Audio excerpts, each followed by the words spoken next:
औरत अपनी एक चीज अपने पति को कभी नहीं देती है। एक बार माता पार्वती भगवान शिव से प्रश्न पूछती हैं, हे प्रभु, मेरा पहला प्रश्न है, कौन सा काम औरत को अपने पति से पहले करना चाहिए? और मेरा दूसरा प्रश्न है, कौन सी चीज औरत अपने पति को मरते दम तक नहीं देती है? हे प्रभु, आप मेरे इन दोनों प्रश्नों का उत्तर देकर मुझे संतुष्ट कीजिए, क्योंकि मैं इन दोनों प्रश्नों का उत्तर आपके मुख से सुनना चाहती हूँ। तब भगवान शिव कहते हैं, हे देवी पार्वती, अगर आप इन दोनों प्रश्नों के उत्तर जानना चाहती हैं, तो मैं आपको एक छोटी सी कहानी सुनाता हूँ। उस कहानी के माध्यम से आपको आपके इन दोनों प्रश्नों के उत्तर मिल जाएंगे। फिर भगवान शिव ने कहा, हे देवी पार्वती, आप इस कहानी को बड़े ही ध्यान से सुनना, क्योंकि आधा अधूरा ज्ञान किसी काम का नहीं होता है। फिर भगवान शिव ने कहा, सुनो देवी पार्वती, एक बड़ी ही सुंदर नगरी थी। उस नगरी का राजा बड़ा ही धर्मात्मा था। वहाँ के प्रजा को राजा अपनी संतान की तरह प्यार करता था और चारों तरफ खुशहाली ही खुशहाली थी। उस राजा का एक बेटा था जिसका विवाह होने वाला था, इसलिए राजा के महल को और सारी नगरी को बहुत ही अच्छे तरीके से सजाया जा रहा था। राजकुमार का विवाह जिस राजकुमारी से होने वाला था वो बहुत ही रूपमती थी। राजकुमार अपने कक्ष में लेटा हुआ राजकुमारी के बारे में सोच रहा था और सोचते सोचते अचानक से उसके मन में राजकुमारी से मिलने की इच्छा जागृत हो उठी और वो उसी समय राजकुमारी के पास जाना चाहता था।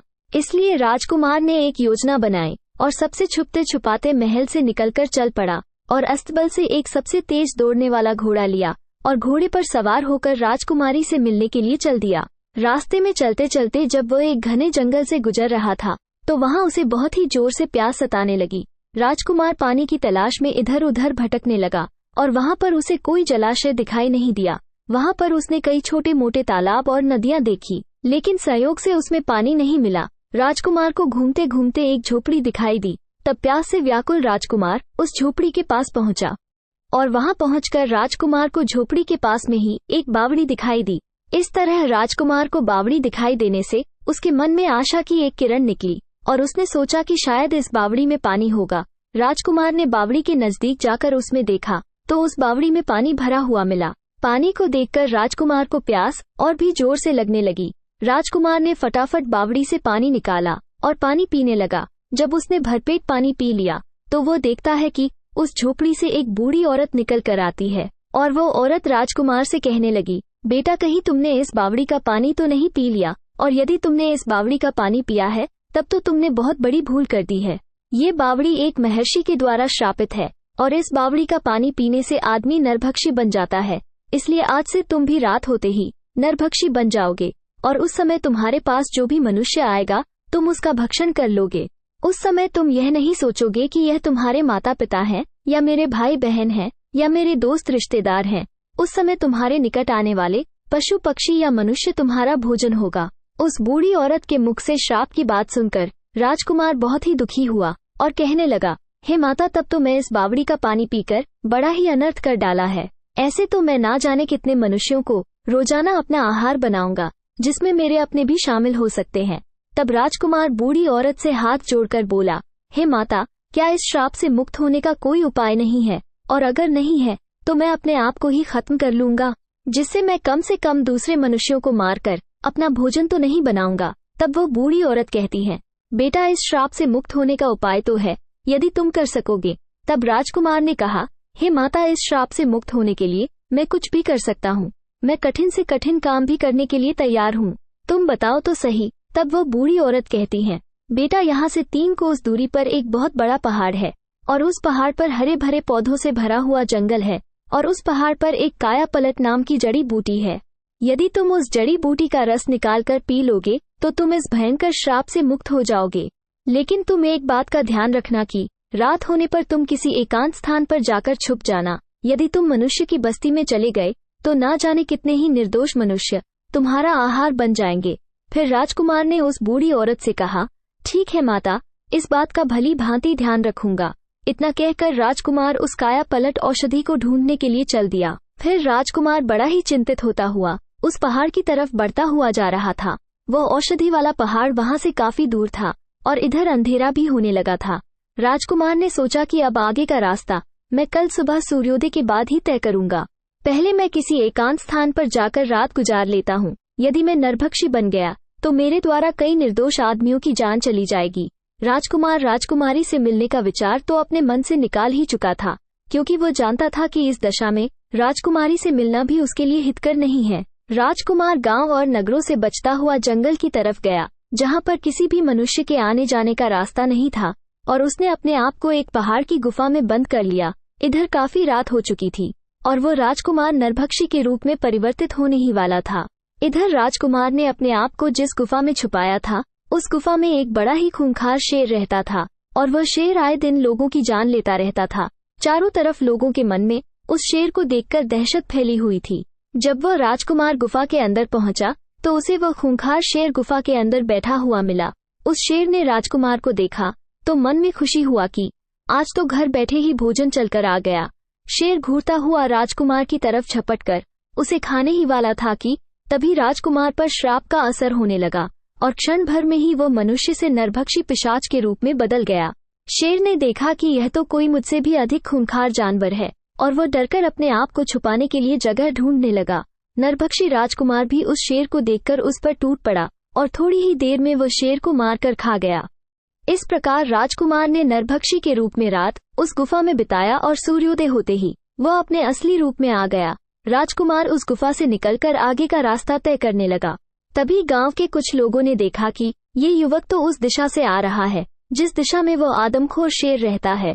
लोगों को उसे जीवित देखकर बड़ा आश्चर्य हुआ और सब लोग पूछने लगे, अरे भाई तुम कौन हो और इधर कहाँ से आ रहे हो? इधर तो एक खूंखार शेर रहता है जो लोगों को मारकर खा जाता है, तुम भला जीवित कैसे बचकर आए? तब राजकुमार ने बताया, अरे भाई मुझे किसी बात का डर नहीं लगता है।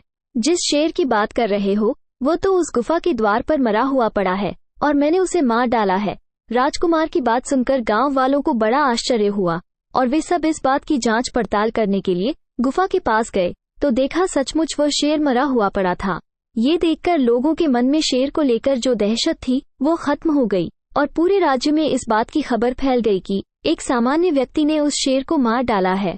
जब ये खबर वहां के राजा को पता चली तो वो राजा राजकुमार से मिलने के लिए अपने महल में बुलाता है और उससे कहता है, हे नौजवान, तुमने उस शेर को मारकर हमारे राज्य की प्रजा को निर्भय कर दिया है, इसलिए मैं तुम्हारी वीरता और साहस से बहुत प्रसन्न हूँ।